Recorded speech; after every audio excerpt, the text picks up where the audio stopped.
মনে করি যে মাফ করবেন মাননীয় মমতা বন্দ্যোপাধ্যায়, এই যাবতীয় চাপ, যাবতীয় হুমকি, যাবতীয় থ্রেট এটা আপনি নিজে শুরু করেছেন।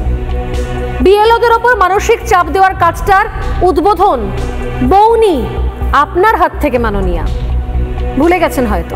পশ্চিমবাংলা থেকে প্রায় 1000 লোককে নিয়ে গেছে ট্রেনিং করবার জন্য দিল্লিতে, আমি জানতামই না। এটা ডিএমদের উচিত ছিল অ্যাটলিস্ট আমাদের ইনফর্ম করা, আমাকে না করুক সিএসকে ইনফর্ম করা। আপনারা বিএলও যেসব লিস্ট করেছেন, বিএলওদের কাছে আমার অনুরোধ থাকবে ভোটার লিস্ট থেকে কারো নাম যেন বাদ না যায় সেটা দেখার।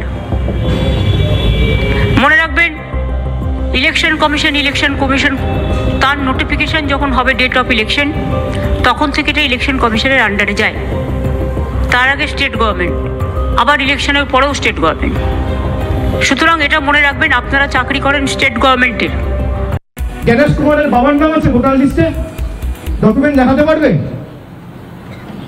অমিত শাহর বাবার জন্মের সার্টিফিকেট দেখাতে পারবে? প্রধানমন্ত্রী থেকে শুরু করে ক্যাবিনেটে যারা মন্ত্রী রয়েছে, স্বাস্থ্যমন্ত্রী, প্রতিরক্ষা মন্ত্রী, শিক্ষামন্ত্রী, যারা ইলেকশন কমিশনে কাজ করেন দেখাতে পারবেন? স্থানীয় যারা বিজেপির নেতারা যদি এখানে ঢোকেন, ঘিরে ধরবেন এদেরকে, বলবে বাবা ঠাকুরদার সার্টিফিকেট নিয়ে আয়, তারপর প্রচার করতে হবে।